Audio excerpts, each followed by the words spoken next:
খাজা গরিবে নওয়াজ উনি আসে নাই, রসুল পাক ইনাকে পাঠিয়েছেন। জুড়ে বলুন না সুবহানাল্লাহ। যেমন আমাদের নবী মেরাজে যায় নাই, আল্লাহ সুবহানাহু ওয়া তাআলা নিয়েছেন। জুড়ে বলুন না সুবহানাল্লাহ।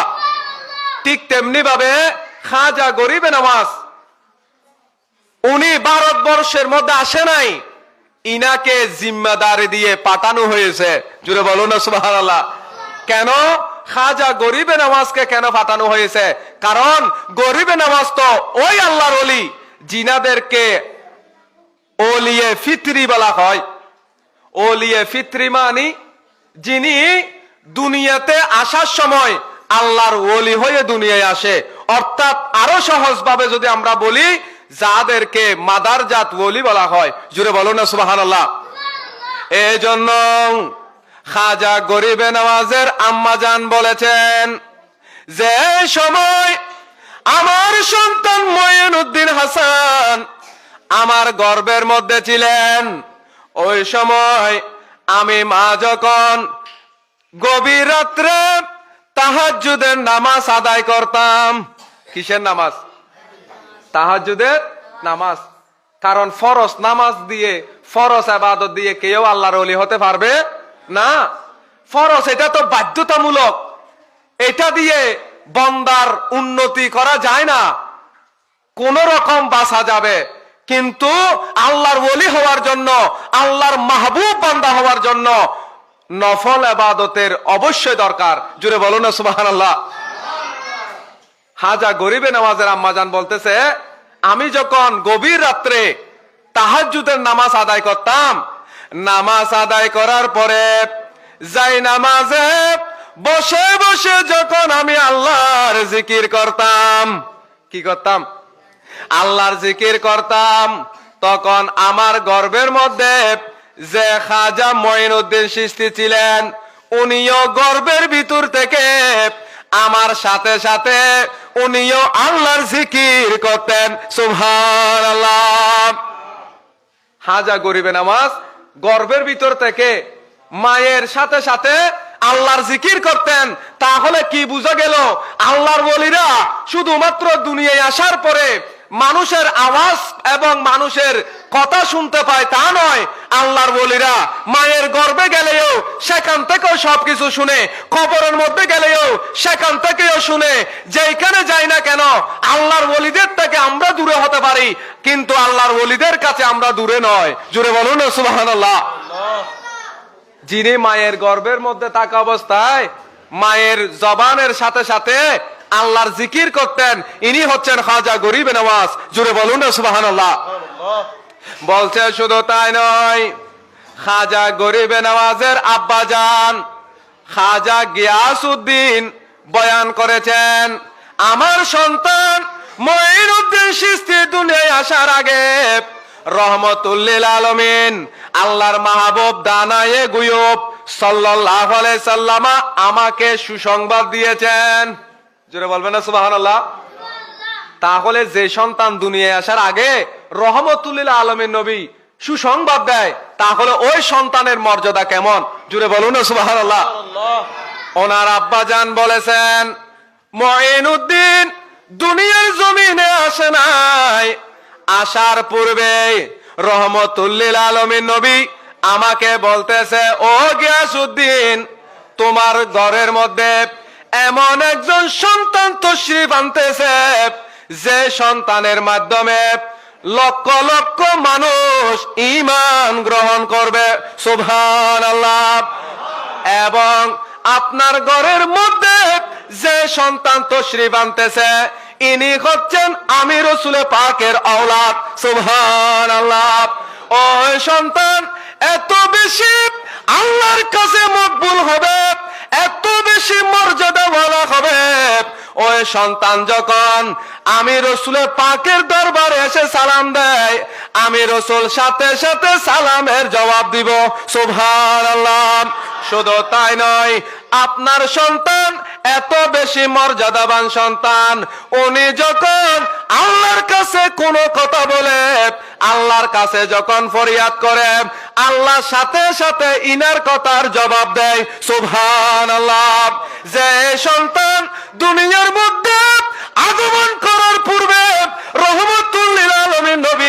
সুসংবাদ দেয়, তাহলে আপনি বলুন ওই সন্তানের মর্যাদা কেমন? সুবহানাল্লাহ। সালাতুন ইয়া রাসূল, সালামুন ইয়া হাবিব। তাহলে রহমতুল্লিল আলমীর নবী খাজা গরিবে নওয়াজ আসার পূর্বে কি দিয়েছেন? সুসংবাদ দিয়েছেন।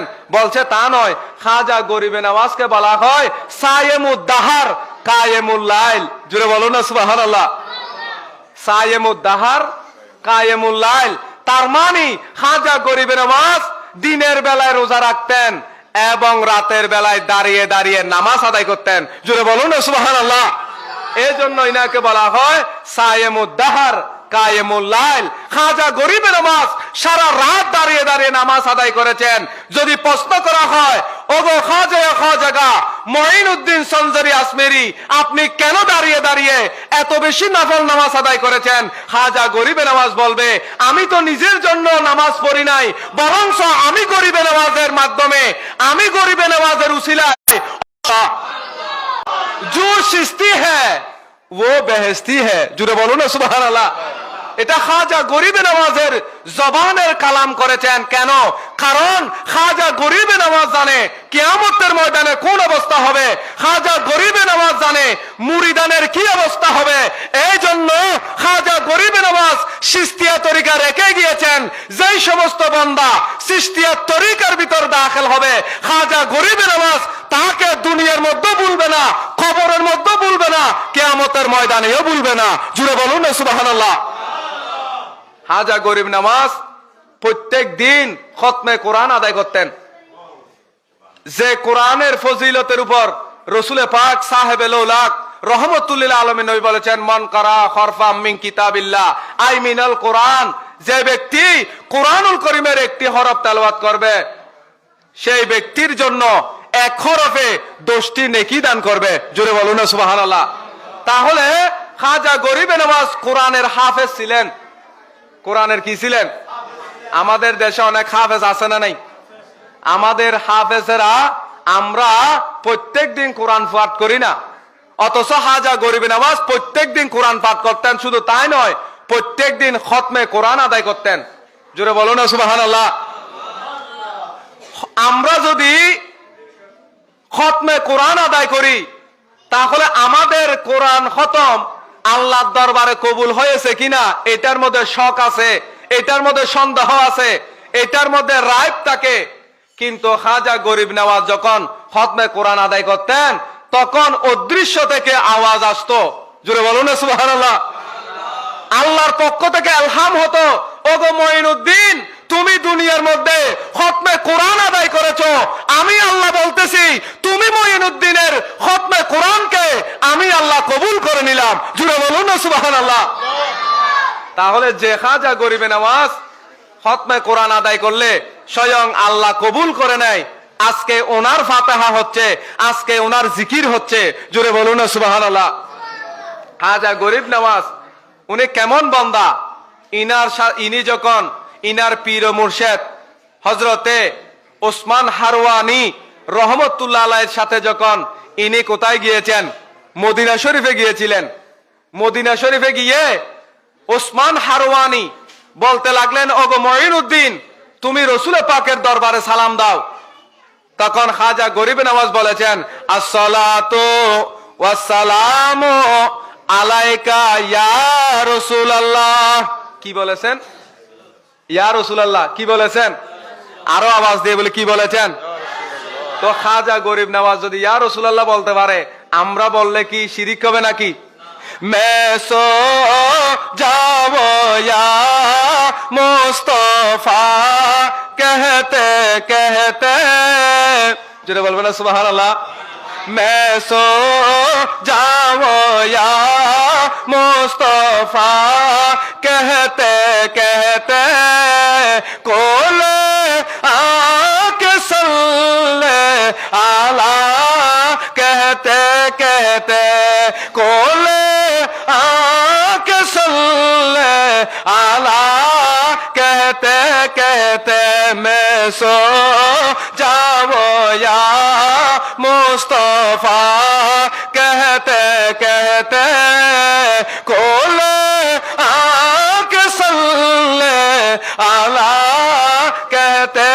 হেতে, জুড়ে বলেন সুবহানাল্লাহ।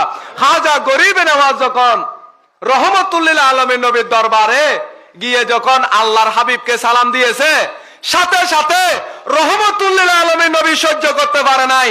আসসালাতু ওয়াসসালামু আলাইকা ইয়া রাসূলুল্লাহ যখন বলেছেন, রাসূল পাক সাল্লাল্লাহু আলাইহি সাল্লামা রওজা শরীফের ভিতর থেকে জবাব দিয়েছেন, ওয়া আলাইকাস সালাম ইয়া মুঈনুদ্দিন, জুড়ে বলুন না সুবহানাল্লাহ। তাহলে যে খাজা গরিবে নওয়াজ রহমতুল্লিল আলমীর নবীর রওজার সামনে গিয়ে সালাম দিলে সাথে সাথে সালামের জবাব দেয়, তাহলে আপনি বলুন ওনার মর্যাদাটা কেমন, জুড়ে বলুন না সুবহানাল্লাহ। খাজা গরিব নওয়াজ রসুল পাকের দরবারে গিয়েছেন, শুধু তাই নয়, যখন আল্লাহর ঘর খানায়ে কাবা তাওয়াফ করেছেন, খানায়ে কাবার মধ্যে যখন গিয়েছেন, আপন পীর ও মুর্শিদ দোয়া করেছে, ও আল্লাহ আপনার কাছে দোয়া করে আমি উসমান হারুনি আমার মঈনুদ্দিনকে কবুল করে নিয়েছি। ও আল্লাহ আমি দোয়া করে আমার মঈনুদ্দিনকে আপনিও এই মঈনুদ্দিনকে কবুল করে নিন। সুবহানাল্লাহ। আপন পীর ও মুর্শিদ যখন ইনার জন্য হাত তুলে দোয়া করেছেন, সাথে সাথে আল্লাহর পক্ষ থেকে এলহাম হলো, ও উসমান হারুনি তুমি চিন্তা করো না, মঈনুদ্দিনকে তুমি যেমনি ভাবে তুমি সাদরে গ্রহণ করে নিয়েছো, তুমি যেমনি ভাবে কবুল করে নিয়েছো, আমি আল্লাহ বলতেছি আমি আল্লাহ ওই মঈনুদ্দিনকে আমি আল্লাহর দরবারে কবুল করে নিলাম। সুবহানাল্লাহ। যে মঈনুদ্দিনকে স্বয়ং আল্লাহ কবুল করেছেন, রাসূলও কবুল করেছেন, আপন পীর মুর্শিদও কবুল করেছেন, ইনি হচ্ছেন খাজা গরিবে নওয়াজ। সুবহানাল্লাহ।